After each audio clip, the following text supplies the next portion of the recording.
করার মতো না।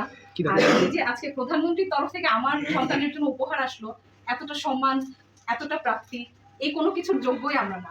আমি খুবই নগণ্য একজন মানুষ, আমাদের পরিবার, এটা আমাদের জন্য অন্যরকম একটা সম্মান, অন্যরকম প্রাপ্তি। যশোরের এক সাধারণ পরিবার, একটি ছোট্ট শিশু আর এক অপ্রত্যাশিত মুহূর্ত যা বদলে দিয়েছে তাদের জীবনের অনুভূতি।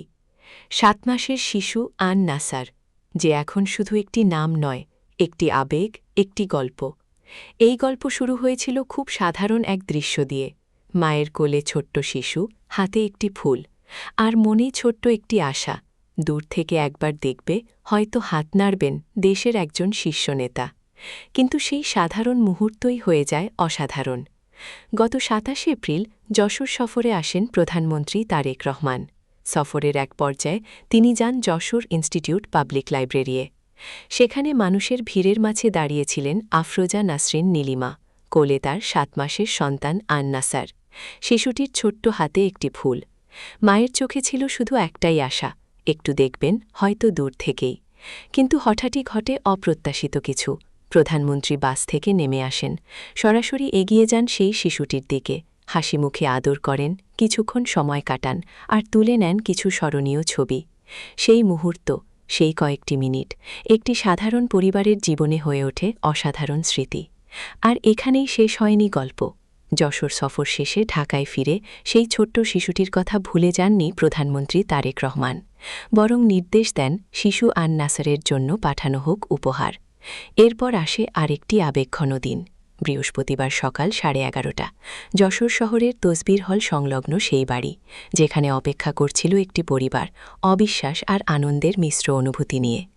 আমরা বিএনপি পরিবারের পক্ষ থেকে পৌঁছে দেওয়া হয় প্রধানমন্ত্রীর পাঠানো উপহার। উপহার হাতে পেয়ে নিজেদের আবেগ আর ধরে রাখতে পারেননি আন নাসারের বাবা মা।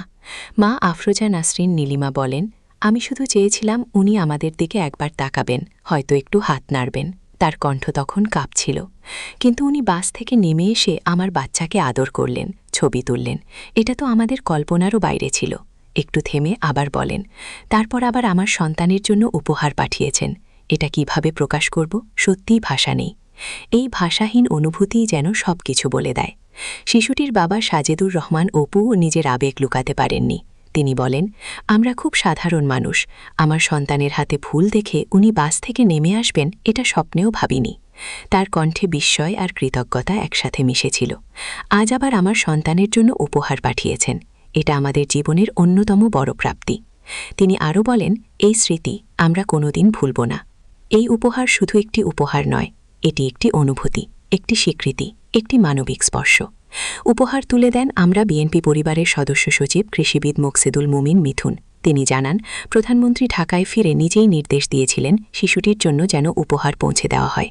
তার ভাষায়, এটি একজন নেতার মানবিকতার প্রতিচ্ছবি। একজন সাধারণ পরিবারের শিশুর প্রতিও এমন আন্তরিকতা, এটাই সবচেয়ে বড় বিষয়।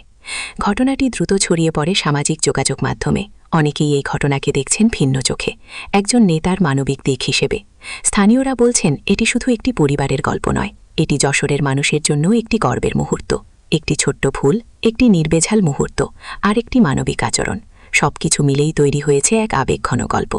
ছোট্ট আন নাসার হয়তো এখনও বোঝে না কি ঘটেছে তার জীবনে, কিন্তু বড় হয়ে যখন সে শুনবে একদিন একটি ফুল হাতে দাঁড়িয়েছিল আর একজন প্রধানমন্ত্রী তার কাছে নেমে এসেছিলেন, সেই গল্প হয়তো তার জীবনেও রেখে যাবে গভীর ছাপ।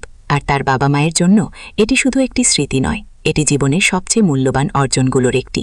একটি ছোট্ট মুহূর্ত কখনো কখনো হয়ে যায় সারা জীবনের গল্প। Shamima Sultana, Jessore crime news.